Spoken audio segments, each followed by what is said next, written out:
how do I care for my Alocasia Zebrina? Well, this one actually is currently in pond, and this is a trial if I can actually grow alocasias in this kind of medium. First, let's talk about light. You will want to give your alocasia enough bright light so that they will not grow long and lanky stems. You don't want your alocasia to look like this. This one had a poor lighting in the beginning of the growth. That's why it looks like that.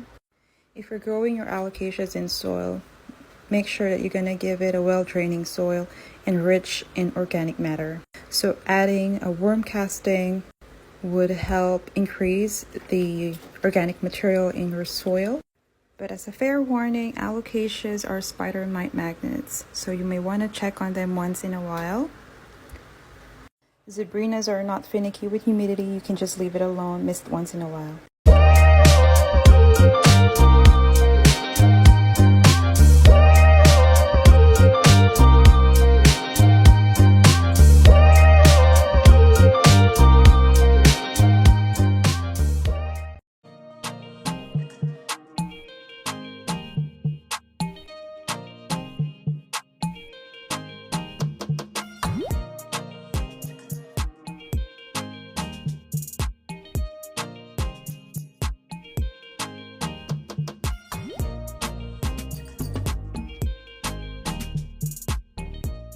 Saving my Alocasia Zebrina from what I think is root rot.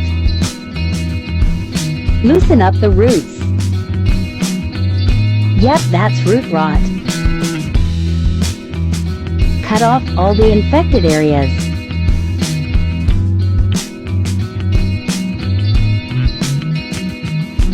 Lately, I've been tired of seeing you.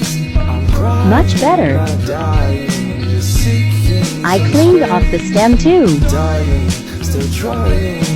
Clean anywhere that was infected. Spray with water to get the alcohol off. All better. Now pot her up with dry and inch holes this time. I added a stick to help her stand. Lanky bitch. It's time to repot my Alocasia Zebrina. I'm going to use this glass jar. My medium is going to be a mix of all these different things: leca, a very chunky soil, and sphagnum moss. I'm also going to use a cord as a wick. First in are my leca balls, which will act as a water reservoir. This wick will help to keep my water gradient even. And then next I'll add this layer of sphagnum moss to keep my soil from going into the water reservoir. Now I'm going to take my plant out of its current pot and remove as much of the soil as I can. It makes me really happy to see these beautiful roots on this plant, as I got it with root rot only a few months ago and you can still see damage on its leaves.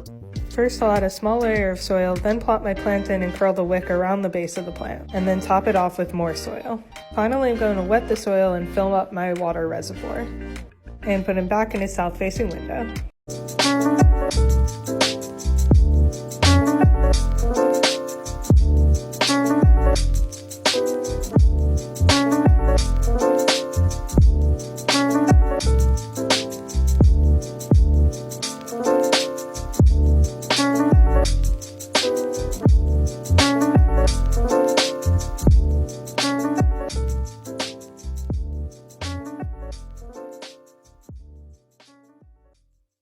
I do recommend that alocasias be put into leca, and the reason is within the pot here, and I'm just going to gently try to get her out so you can see. She is so happy in here. The roots are loving it. They love the leca life, and they actually really love water, so I have a hard time keeping up with her. As far as them being finicky, they do tend to lose the older leaves and will hold on to the youngest leaf during the transition, because it is a super stressful process on your alocasia, and that's understandable, but they will grow back and stronger and bigger than ever, like this girl. That is a great question, and one that I had myself when I was first getting into leca. Now, the great news is that you can use this and reuse it for over 100 years, as long as you take care of it. So to take care of it, all I do is flush my leca every single week. So I'll just put it under the sink with some warm running water and then flush all the leca, because you'll see these little white mineral deposits will show up at the top of the substrate, and that's normal. Just flush them away. I do this weekly. You can make your own schedule. Now, if it gets pretty bad, or let's say you're transferring this leca from one plant and wanting to use it for another plant, you can do that. You might want to bake it to disinfect it, or I use enzymes, which you can get on probably Amazon or something. I get this at my hydroponic store. And this just eats up any little tiny particles, like any tiny roots or something that might be clinging to the leca, and also the mineral deposits. So take care of it, and you can have leca forever.